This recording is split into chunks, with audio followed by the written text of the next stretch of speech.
Great. So my topic would be based on branding and as well as identity, as Yaira made mention, going beyond the various logos that we see on our company logos and all of those stuff on a daily basis. Yaira has basically clearly outlined who I am, what I do, and how I've been working within the ecosystem for the past 6 years. I literally also started just as a student right from the university and straightforward jumping into social business and social entrepreneurship, and currently we've literally been able to build something reputable within the e-waste scene, and even currently the general waste scene. And it is a great honor and privilege to share more light on how exactly we did this, so it could give a context to most of it as well. So my presentation, according to Visa, will take place in 30 minutes and will be room for various questions and answers. And my presentation will literally focus on exactly what branding is, and basically using the 5P frameworks in outlining a reputable brand and identity for our various NGOs and CBOs, and how we'll be able to communicate to various audience that we working with, and to also change behavioral mindset. Then how do we build trust and credibility? And we'll be able to have a few minutes in auditing various brands that we currently have. So yeah, let's dive deep into the presentation.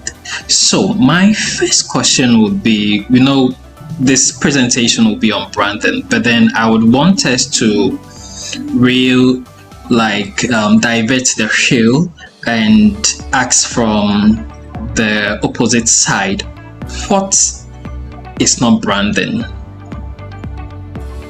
What will be your answer to this question? What exactly isn't branding? Any response, any remarks on this question? What isn't branding? Anyone?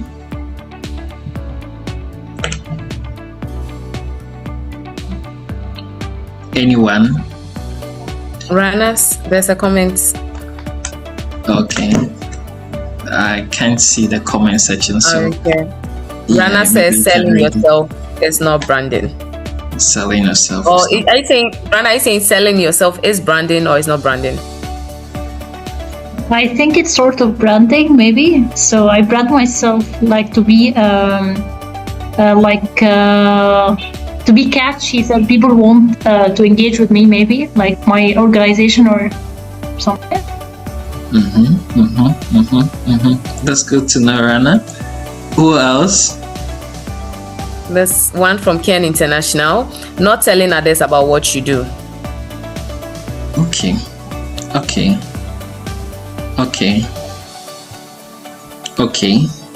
I need one last person, then we can move forward. Hi, I can share. So I think it's like a key messages, or using some wordings to explain or to it's like the main highlight or the main key messages of the even people or organization or community, country. So it's the highlight or key messages of that. Good. Thank you, Mina. Okay, I have Benita.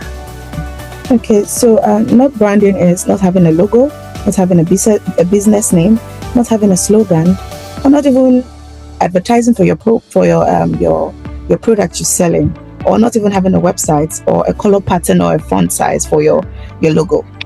Great, awesome, great. I think we have Kian International.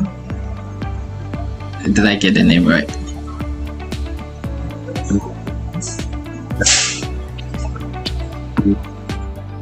Yeah, you can speak. I think he's speaking, but the network. Okay, great. So Hi, but we do have some in there. So Ken International did say not telling others about what you do. Nagwa says representing yourself in a short, focused message.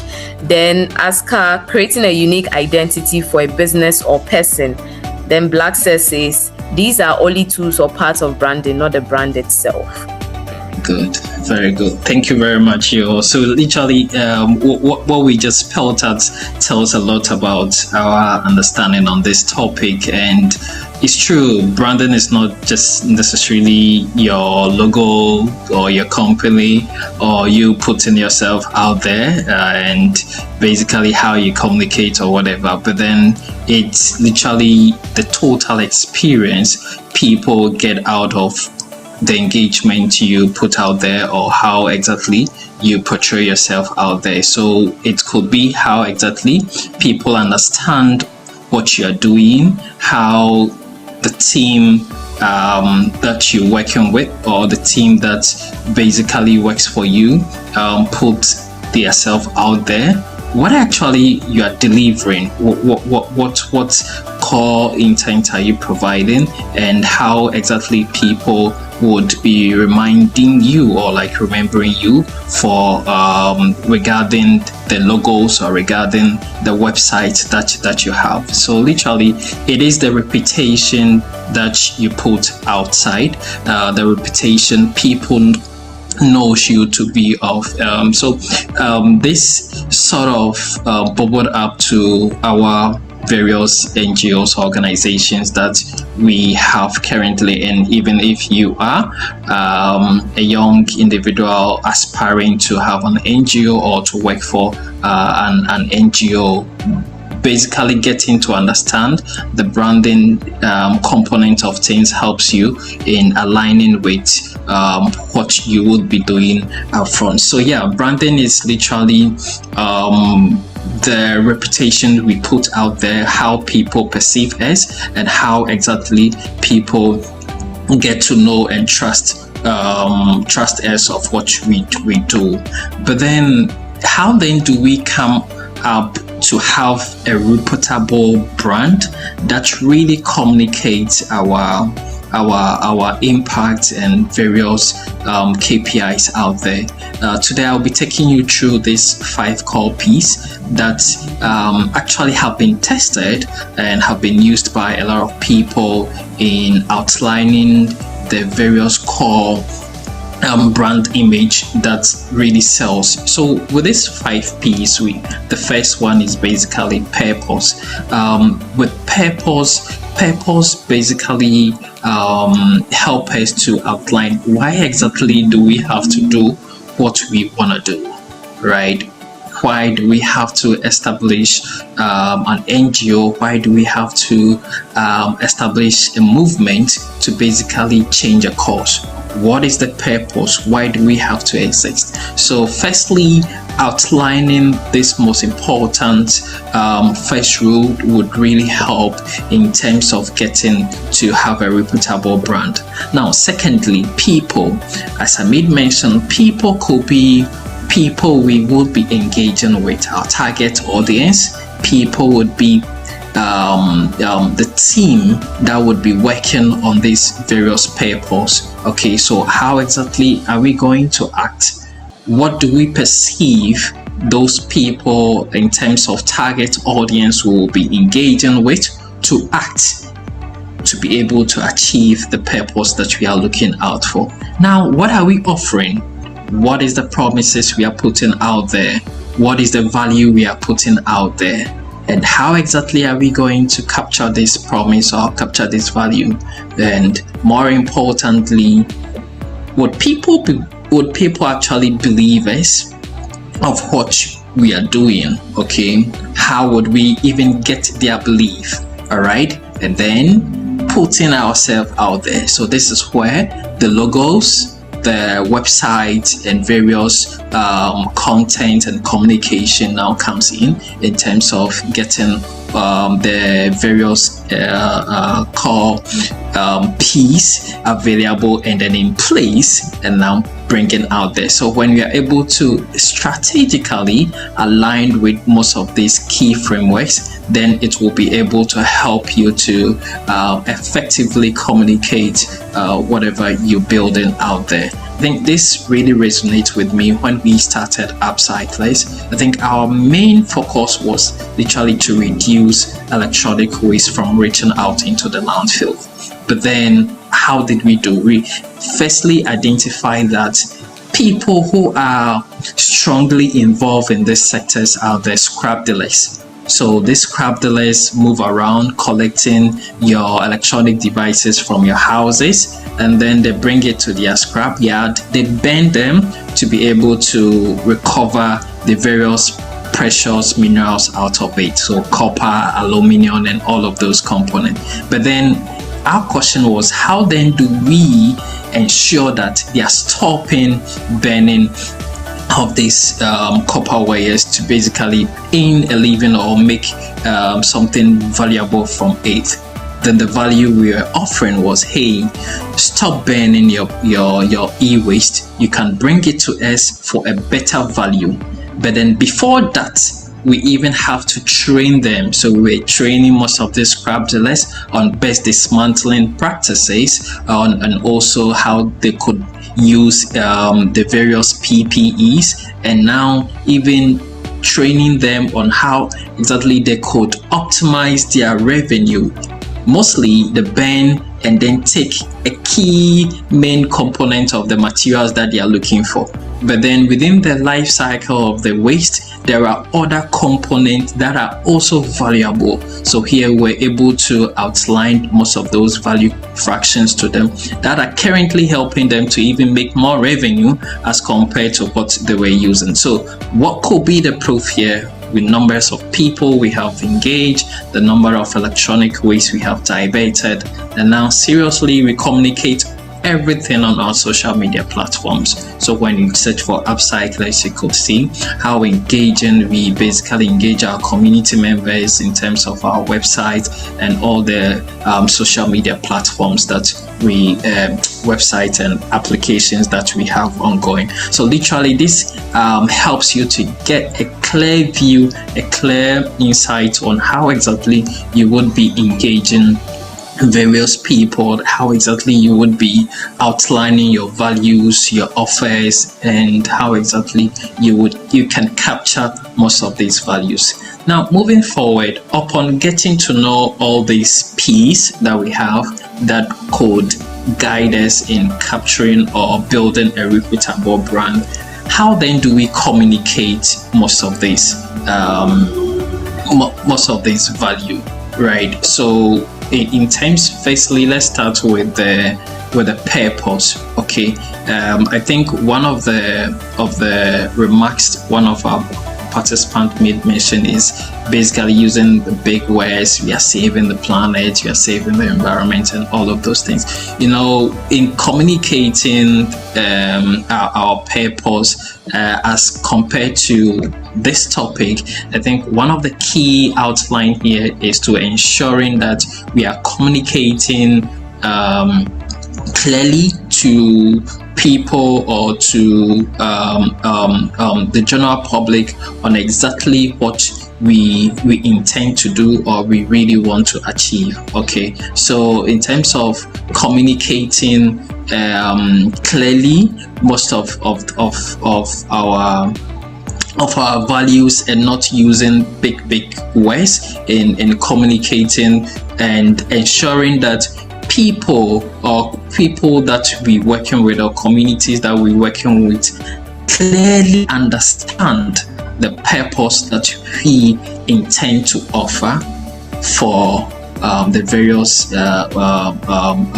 people that we would be working with. So this actually helps us in outlining clearly how exactly we'll be able to communicate our purpose. So with the scenario that is being given, if we are able to use most of this core scenario, the mission formula is basically we have to use we help and then stating the various people that you'll be helping in moving from what exactly is being done today and how exactly do we want to do it, and to what exactly do we intend to see them achieving. So a clear example we have here is we help communities move from unsafe waste disposal to responsible separation, recovery, and then recycling.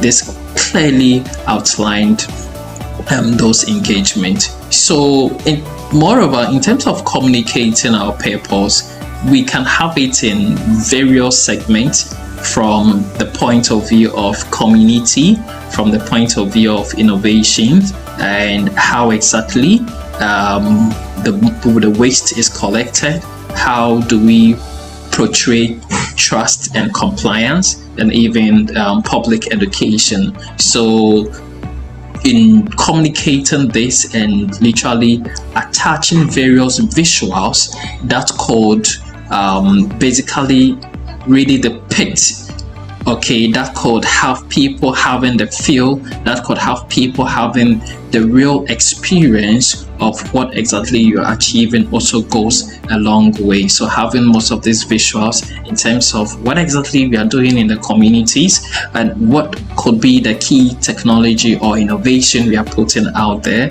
All right, what materials are we collecting? Is it plastics? Is it electronic waste? Is it household waste? Or is it organic waste, right? Having most of these key things published and outlined really helps in communicating most of this purpose that we look forward in achieving. Now, moving forward to people. Now, mostly we know that in various NGOs or social enterprises that we run, we deal with different types of audience.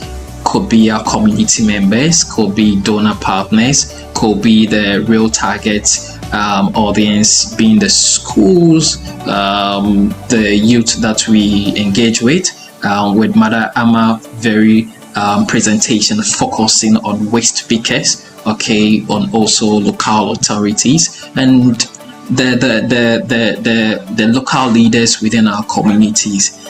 Now, how do we ensure that we are communicating effectively to most of this key audience? How exactly are we supposed to communicate with people within our community? What should they do? When should they do it? And why should they do that? In terms of donors literally are looking for impact. But then how then do we outline the various impact that we are achieving within our core activities? In terms of students, they mostly come in to basically learn and also to be able to be involved. How exactly are we getting them involved? How are we transferring the knowledge or the experience onto the students coming on board? And waste speakers, as we all know, firstly are looking forward in improving their incomes, their revenue. What can I get out of this, right? How is this going to basically enhance my livelihood and my family? But then as an NGO, I think one of the critical things Amma talked about is also moving our way in depicting the notion of the suffering, right, in terms of the dignity component. How do we basically outline and also sell the real thing, like the real impact, the real skills they are bringing on board? So a typical example is within the e-waste space. We have it in the media that these guys are destroying the water bodies, they are burning, they are polluting everywhere. But then there are also key skills these guys have, especially in terms of dismantling these devices, in terms of collecting these devices. Just that one aspect of their operations cause another harm, but then there could be a way of reinventing the wheel, highlighting on their potentials, highlighting on their skills, and then providing the basic needs that are supposed to enhance them in their operations to basically curb the burning instances. So literally that's what we've been doing. Beginning of this year, we had some tools from some refurbished tools from Netherlands, and we're able to distribute to all of the associations of scrap dealers across the country.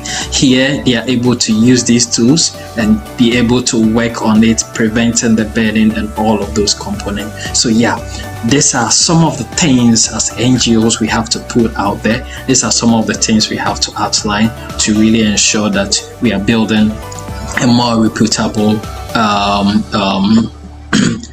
organizations. Yeah. So that brings us to the third component, which is promise.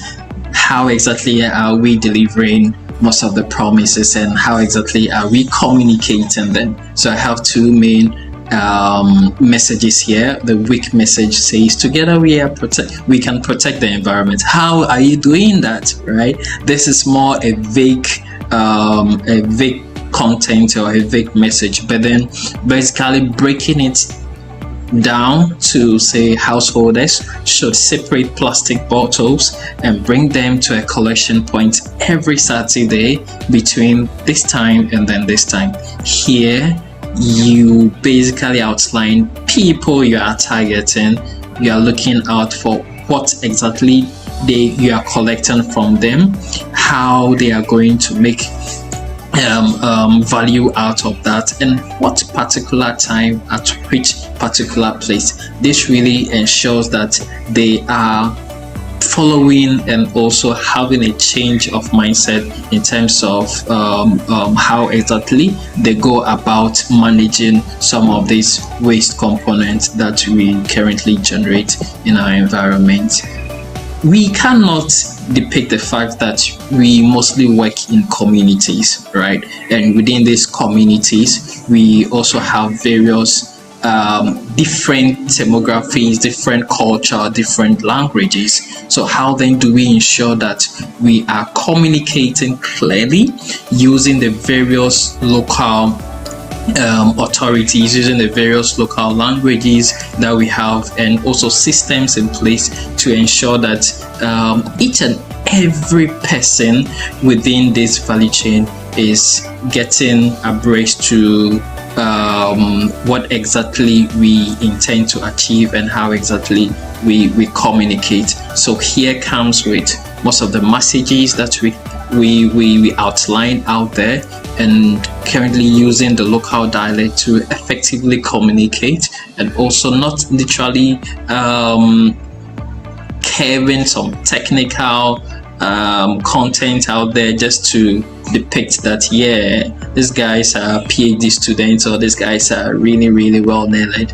Okay, it doesn't really help in achieving the core goal, but then being more clear and focused on communicating the exact thing that you look out for really helps. And leveraging on various media angles, such as the social media communities that we have currently. TikTok does a lot of great things, the radio engagement as we target the people, the elderly guys, and also with various target audience that we look out for. But it brings down to the common goal, clearly outlining, clearly communication really makes it much more effective in moving forward. But then how then do we show?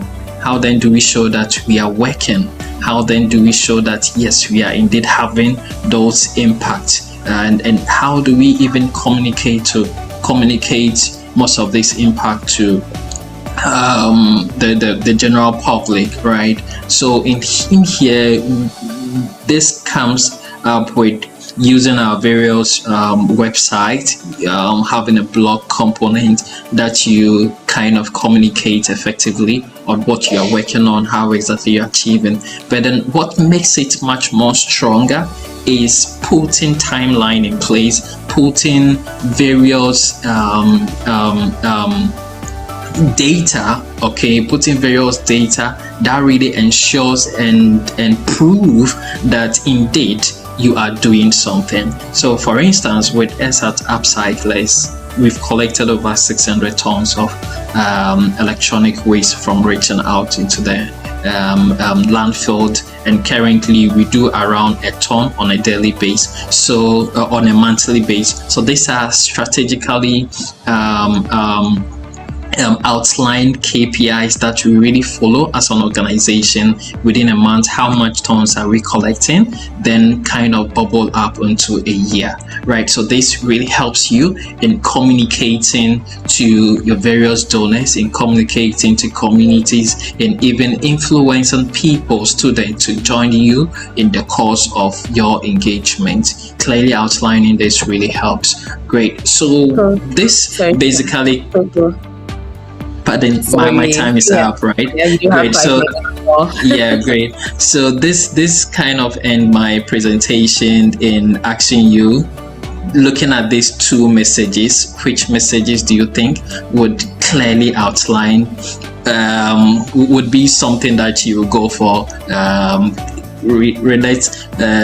think mostly would be the message B, which clearly states what you're looking out for, where, and then the places where people can bring. So this brings me to the end of my presentation. I know storytelling, Madam Amma has really outlined a lot, so we're not gonna touch that. And then I look forward to the various questions, and thank you very much for your time. Thank you so much, Kwaku, for such a beautiful presentation. And I love the breakdown of each one, using the technical words and not using the technical words, and seeing how much how well you communicate the message. And with the comparison of the two, the B or the second one always communicate the message better. And I took note of something on your slide when you were presenting. It says the best message is not the one you like most, it's the one your audience can understand, trust, and act on. I really love that statement, because that's the purpose of the whole storytelling. That's how we can make impact. That's how come we can achieve behavioral change. So thank you so much for such a beautiful presentation. And please, can we give Kwaku some emojis? Let's appreciate Kwaku as we prepare our questions for him as well. Can I see the reactions? Yes. Thank you. So now the floor is open for questions. Questions for Kwaku, comments, contributions.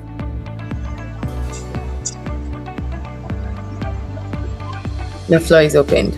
Hi, thank you, Agudor. Could you please show slide 15? Because I couldn't take a screenshot of it.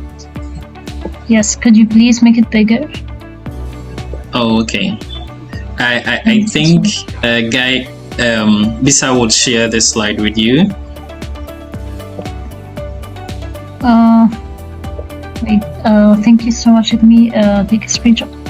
Actually, I also need slide number 4 if possible. This is the last one I'll ask for, I promise. Okay. Which slide? Slide number 4. 4. Yes. Okay, slide number 4. But I think what's her name? She has it, right? So she's gonna share everything with you moving forward. Yeah, this one exactly. Yes. Yes, this one. Yes. Okay. I actually have a question. Can I ask it? Yeah, Rana, you can ask your question. Thank you so much. So when you were talking about the mission, like having a specific mission and be an actionable mission, the example was about a specific group, like the household people, like in the main message. So I'm asking, should the audience be a specific group, or it's better to make them a general group? I understand that in the other slide you mentioned like how to make the message applicable and general to everyone and not use technical terms so that everyone can grasp it. But still I'm confused about if it's better to address a specific group or to make it general. So I would appreciate it if you could highlight that one. Thank you so much. Great. Thank you, Rina, for your question. So I think I would literally use upcyclers as an example here. When we started, we had to have a specific inch for ourselves, which was the scrap the list, which was e-waste. So our main focus was on e-waste, although plastic waste was well talked about and we could do something within the plastic scene. But then we wanted to be known exactly for something better. Okay, so I think mostly at the initial stage, really focusing on an inch helps a lot of people to better know you, better understands you, and then to be able to flow with you. Then if you are able to capture those audience and then bringing in other components to really help you scale those impacts, makes it really effective. But then on an initial stage, my advice would focus on a specific audience and then grow it up from there. Oh, great. Thank you so much. Thank you, Kwaku. So we'll take Bisa, then we'll take Black Says, that's Bob. So Bisa, Lydia, over to you.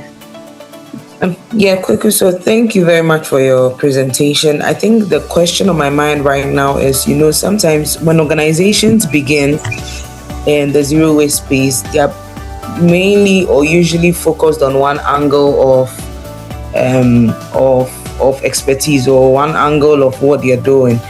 And then with time, they are growing, right? So there are different streams they are looking at. How do they brand themselves such that it covers like futuristic goals? Because maybe today it's just let's say they are just doing recycling here, maybe they are just focused more on the plastics. Then tomorrow you realize that now they do composting. Then tomorrow you realize that okay, now they are doing upcycling.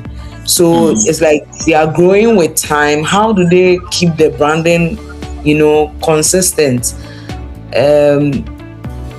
Should they even do a whole rebranding because now they are transitioning phases?